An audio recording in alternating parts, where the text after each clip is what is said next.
Hey guys, we're back. Jamar Johnson is here today. Yo. And this is going to be, I know we go crazy back and forth with names, but I think the name of me and Jamar's podcast is going to be Session. Evening session. It's not even the evening. We can't keep it real. Make it sound formal. No. Sessions.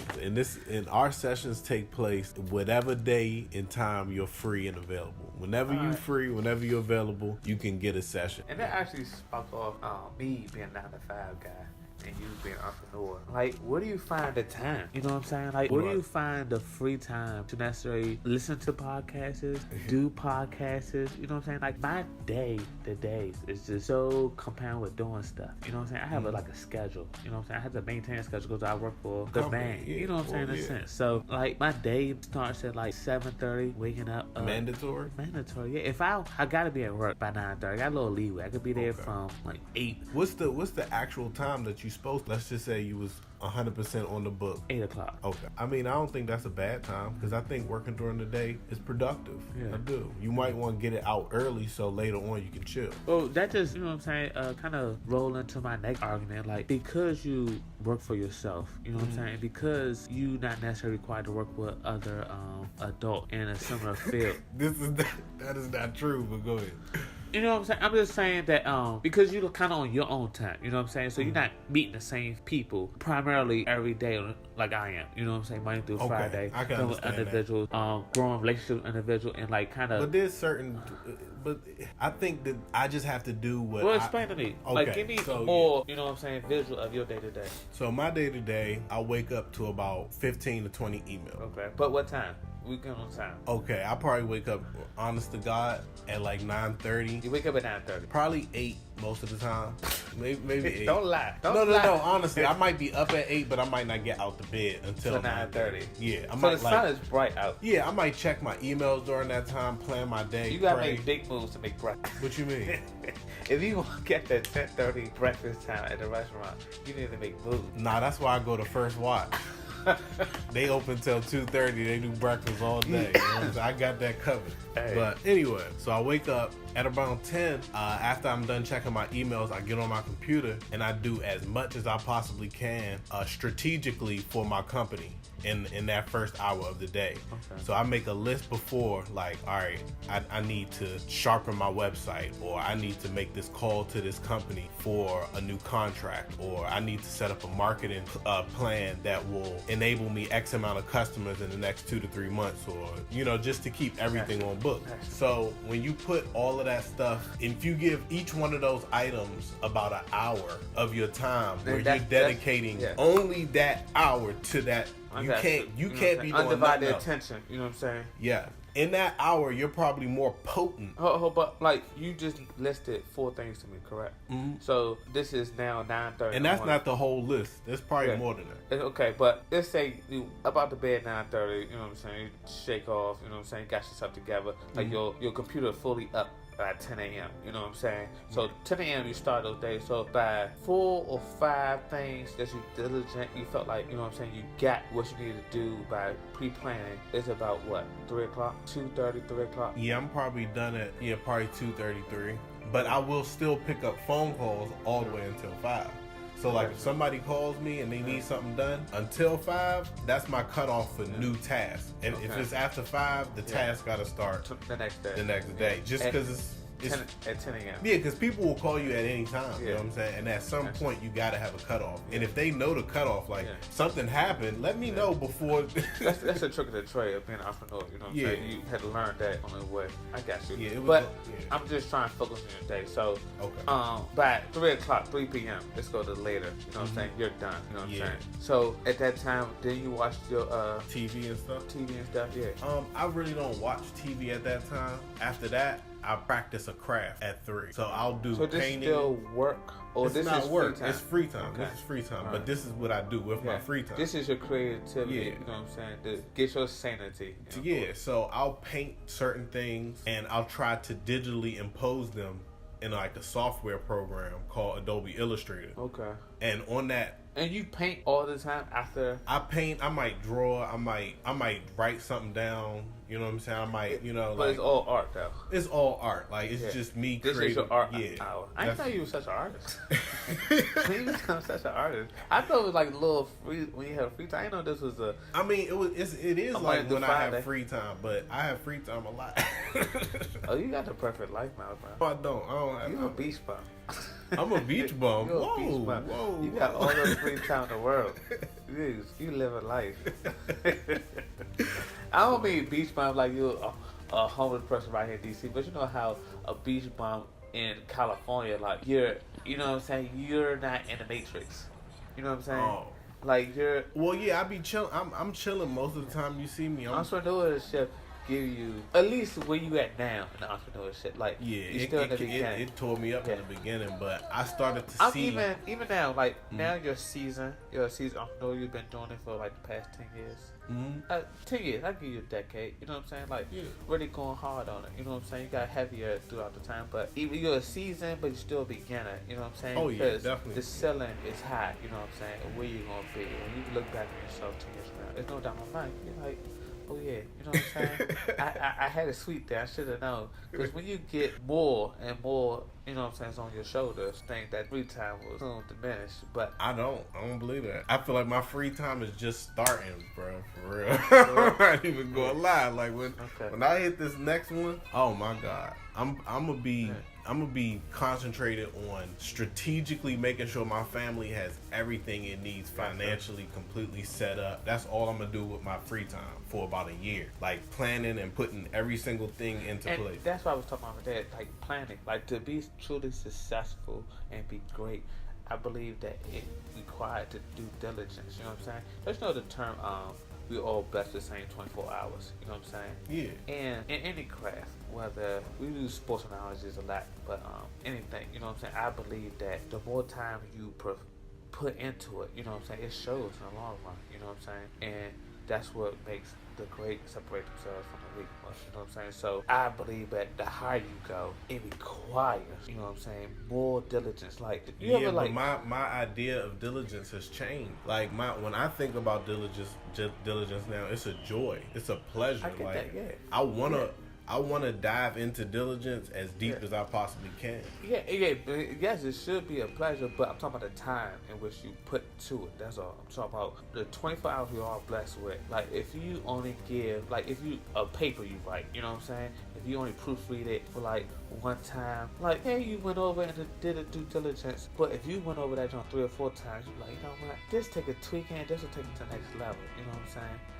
But see, there's a place in diligent where you don't have to proofread something 2 and 3 and 4 times. Like it becomes a place where every job, everything you're doing is one and done. Because you done been there so many times, you know who to run this thing through. Like if you got lawyers, if you got this, if you got that, these many people need to put their eyes on this to make sure we got what we need. Once you do that enough, like everything becomes that simple. You know what I'm saying? Where it's just like, all right, boom, boom, boom. This person needs to have this by this time to make this happen. I understand that. You know, and that's why when I think about diligence, I just look at it as that's a flow of life. Like we're water in this universe, and we all have to do diligence. We all have to have honesty. We all have to have all of these things that make us into a good person, because that's what we're striving to be at the end of the day. A good person. We want to be the best version of us that is possible, you know. Well, that's what we should. I don't know if all humans on the earth. I think we all get to that place though, where we want to do the best we possibly can, even if it comes later in life. It don't matter.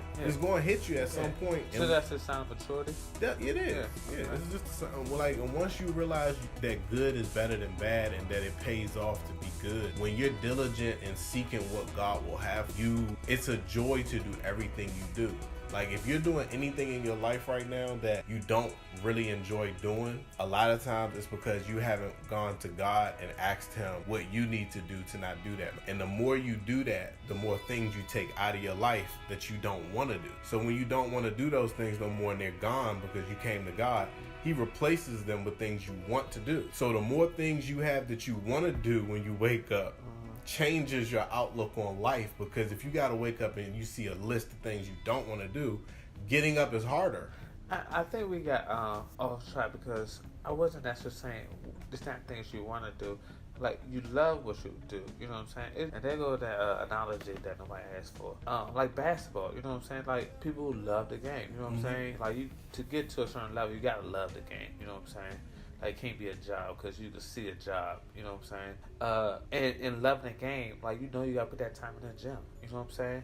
And you love it, you know what I'm saying? But the time needs to be put there, you know what I'm saying? So when it's game time, you know what I'm saying? It comes natural. Yeah, natural, yeah. But see, I think ball players get to a point. You know how when Iverson said practice?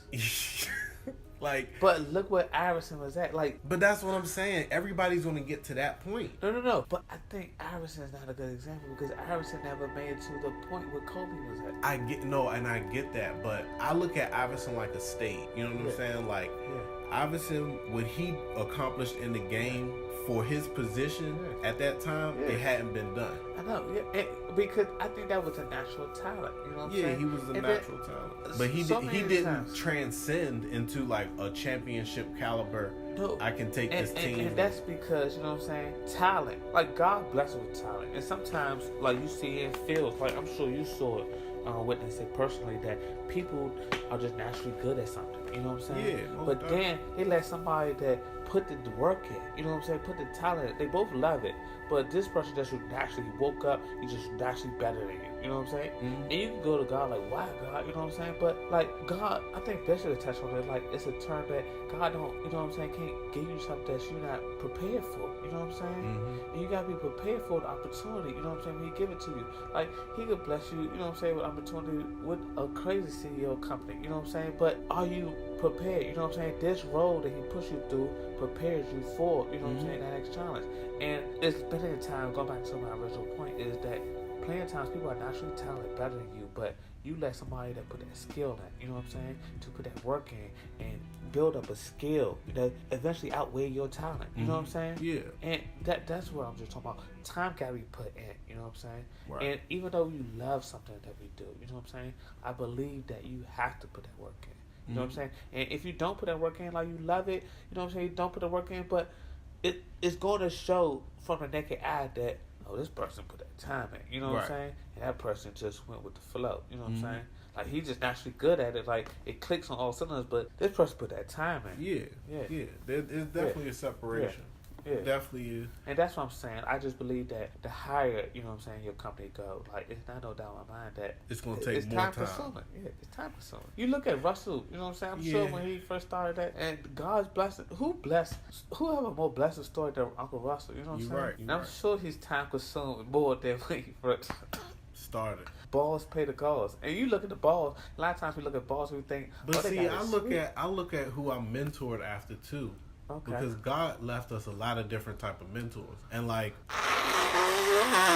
to me, Uncle Russell followed the Steve Jobs mentorship of like go hard every day. You wake up, you perfect everything you do. You know what I'm saying? 24 hours a day. But I saw the long range wisdom in the fact that how Steve Jobs died. It may have seemed like he died from cancer or whatever they said it was, but I feel like it was induced by the amount of stress this man put on his body every single day, waking up, holding everything together the way he did. Like, he should have gave himself a lot more vacations than what he took.